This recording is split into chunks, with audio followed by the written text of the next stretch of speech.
Hello, it's good to see you today. I thought we could have some ice cream together while we visit. I'm gonna grab my ice cream scoop quick. Oh no. I decluttered my ice cream scoop. So, what am I gonna do? Well, guess we're not having ice cream. Okay, that's ridiculous, right? So, what are we gonna do? We'll probably just use something else. Okay, I have a large spoon. Let me get out some dishes quick. You know what? I had these really cute little dessert dishes, especially when I have company over, that I like to use, and I actually donated them. Let's see. Well, I guess we're not having ice cream. No, right? Oh, I can use a bowl. I'll just get some bowls. Sorry. One second. Okay, I have some bowls, so now we can have some ice cream and we can talk about how to declutter just in case items. Those items that we hang on to because we're just not sure if we're gonna need them in the future or not. But even more importantly, what do we do if we end up decluttering something that we actually need in the future? All right, so we got our ice cream and now we can visit a little bit. There's this quote in the Christian world that says, fear is imagining the future without God there. But this isn't a faith-based video. It's okay if we don't share the same beliefs. But that has stuck with me because I think when we're decluttering and we're worried about getting rid of a just-in-case item, our fear is imagining the future without that item there, right? Our fear is imagining the future without that item there, and then we need it. And what happens if I've decluttered it, like my ice cream scoop, and then I want to serve ice cream? Oh no, I start to feel like I made a mistake and there's something wrong with me. But that's not actually the truth. And so today I'm gonna give you some very logical ways to declutter these just-in-case items because they are keeping our house full and making our home very difficult to manage. So what we need to do is move from feelings to facts. I'm worried about making a mistake. I'm worried I might need that item in the future, but what actually are the facts? Okay, so let's say that you declutter your ice cream scoop or any other item, and oh my goodness, I have to serve ice cream to 1,000 people now. There's one of three things that you're gonna do. One, you're gonna find something else to use, right? So we just decided to use a big spoon. Even just recently, Adeline is performing in a concert this weekend, a choir thing, and she needs to wear all black. She's like, Mom, do you have an all black dress? And do you know what the first thing that came to my mind? Wow, I had the perfect dress that she could have worn for this, but I decluttered it. So what are we gonna do? She's just gonna wear a different dress that I have. Now, it's still kind of cool here in Minnesota and the dress is short sleeve. So she is gonna wear her denim jacket over it. When she goes up to perform, she's gonna take the denim jacket off. When she's done, she's gonna put it back on again so she's not cold. I didn't need to save that dress for the past 4 years in the off chance that we were gonna need it when I knew we could just use something else. Number two, we could borrow it. So if I really needed an ice cream scoop, I could borrow one from my mom or my sister or my neighbor. I know this is a lost art to think of things more communally than everyone having to have everything in their own home, but do you actually know how important your neighbor feels when you go across the road and ask them if you can use their ice cream scoop? Everybody wants to feel needed and important, so let's not deprive them of that. All right, and then number three, which happens so rarely, I hate to even mention it, is that we will actually replace the item. So I've talked before, I have a video about like the 2 things that I had regretted decluttering, and one of them was a camera charging cord. I had decluttered it because I didn't remember what it was for, and in order then to sell that camera, I did end up buying a new cord for $7, $8, $9, I don't know. It was very inexpensive. So I bought a new cord so that I could sell the camera with a charging cord. So very infrequently, we will end up buying the item again. But here's why that is so infrequent. Because we're actually very creative human beings. We don't have to be creative anymore because we can just go on Amazon and order any possible thing that we need. But when we're in a pinch and we actually need something, we're very creative. And a problem that's kind of come up, there's this book called The Comfort Crisis, and it talks about how we are so adverse to discomfort now. I don't want to have to serve ice cream using a spoon. It doesn't make the nice, pretty shape of an ice cream scoop. It's not as comfortable in my hand, and And I don't know, all these reasons, right? I don't want to go out without the perfect black dress for the one occasion I wear it to every 5 years, or the perfect pair of shoes that goes with my handbag, or whatever kind of discomfort that we're imagining the future to be without that item. The problem is though, is that this starts to make us, this makes us very intolerant to risk and then to decluttering because we're so fearful of making a wrong decision. Okay, but one area we shouldn't sacrifice comfort is actually with our mattress. That just makes you crabby and in pain, right? And so today's video is sponsored by Helix.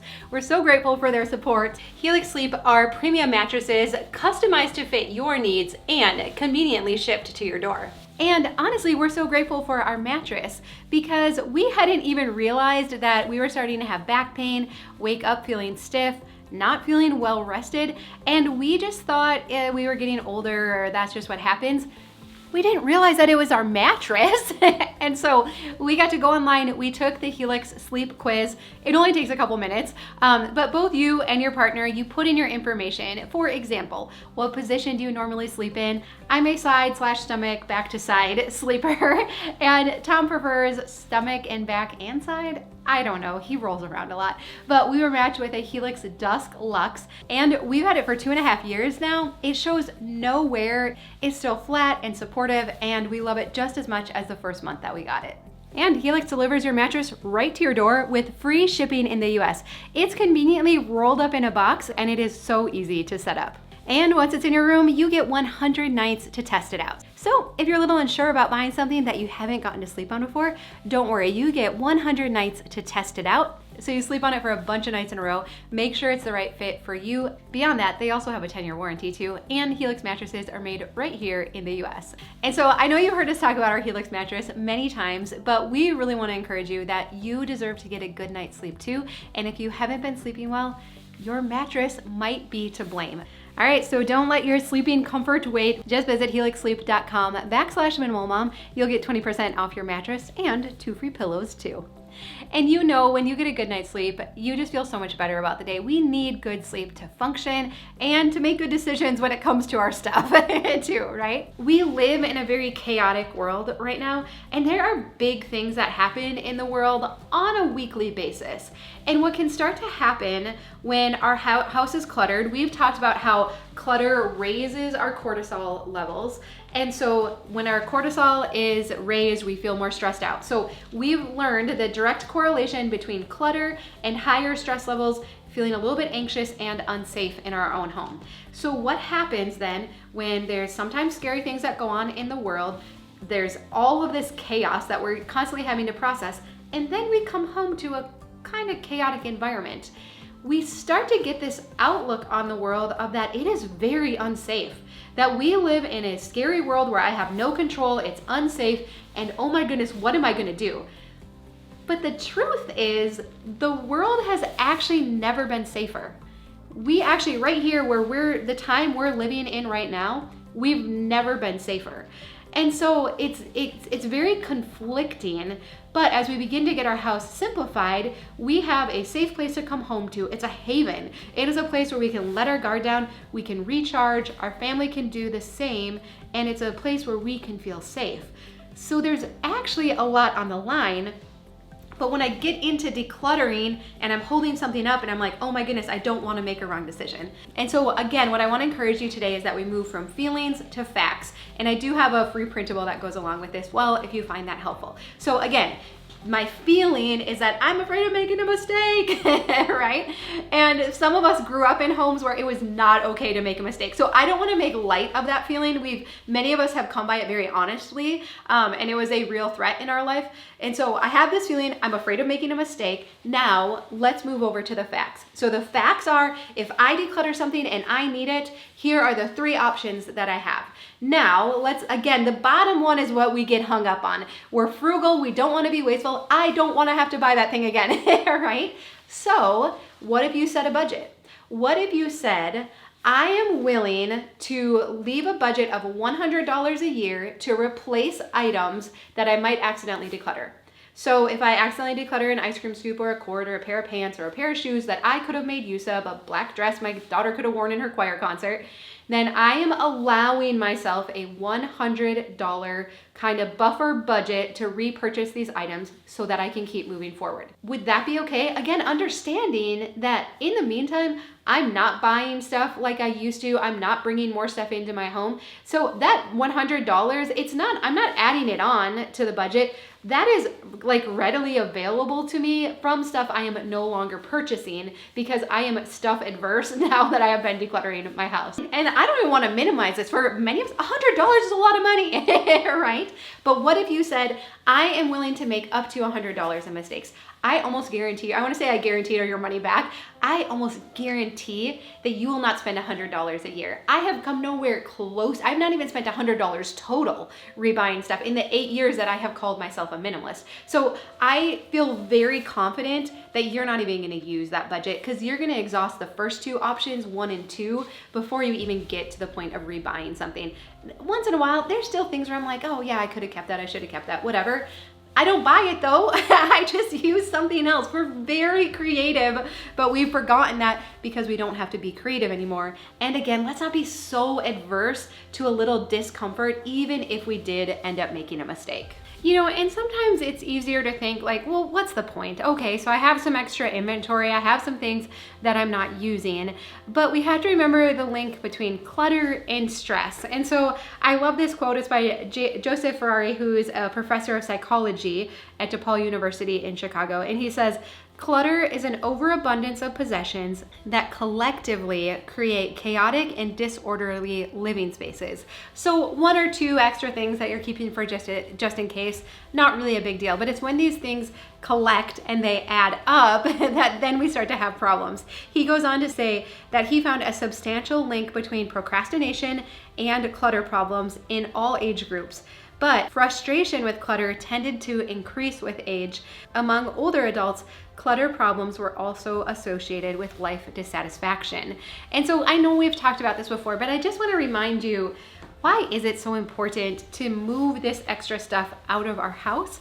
Because we don't want to be dissatisfied with life, right? In his book, Let It Go, Peter Walsh talks about how often we get to a place in life where we think we have nothing left to offer and we've kind of camped out with our stuff and here's where we are.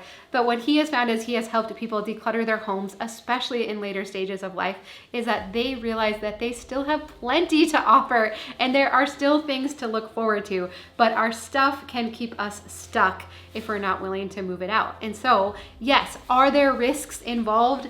Absolutely. We could make a mistake when it comes to decluttering, but I want to give you permission to say it's okay and that we really can start to look at these, what we might call mistakes, right? We can start to look at it differently by saying, you know what? I was using the information I had at the time. I can't predict the future. You can't predict the future. And don't forget how we sometimes have a way of glamorizing those items that we discarded. I have told the story of my black pants. A couple years ago, I lamented that there was only 2 things I had decluttered that I regretted, and one of them was a black pair of pants. And I was like, oh man, I wish I had those back. They were the perfect mix of dressy and casual, and they were so comfortable and all of this. And what happened? I found the pants, right? I found the pants, I put them on, and I'm like, oh yeah, that's why I didn't like them. They hit at a weird place in my calf. I'm already short. I don't need anything chopping me up or being unflattering anymore. I put on the pants. I looked at it in the mirror. I was like, oh yeah, now I remember why I don't like these pants. And I donated them again, right? And so we have a way of glamorizing the past, thinking that, oh, if I just wouldn't have got rid of that thing, there was a reason that you got rid of it. And it's okay if once in a while there's something we got rid of that we could make use of. I wouldn't even call it a mistake because the end goal is to have a house that is simplified, that is easy to take care of, and that gives us a safe haven from the rest of the world where we can let our guard down, we can recharge, and we can begin to think about those other ways that we would spend our time and our energy if we weren't managing so much stuff. All right, well, like I said, I have a free printable down below if that would be helpful so you can kind of remember these things when you go to declutter. And my favorite video on Just In Case, of course, was when Tom debuted as Mr. Just In Case.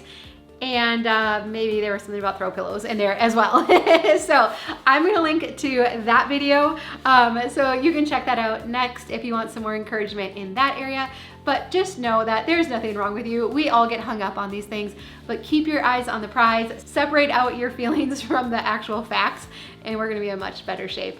Oh, and my ice cream is a little bit melty now, but that's my favorite way to have it, right? Do you like it when okay, question 1, what is your favorite kind of ice cream? Tom and I now, our absolute favorite, the Tonight Dough by Ben & Jerry's. That is our like go-to, but we try not to get it too often because it gives Tom really bad headaches, which is probably a good thing. Not that he gets headaches, but that we can't have it all the time. And do you like it when your ice cream gets melty? To me, that's the absolute best way to eat it. All right, I love you. I hope you have a really good day, and I'll see you again soon.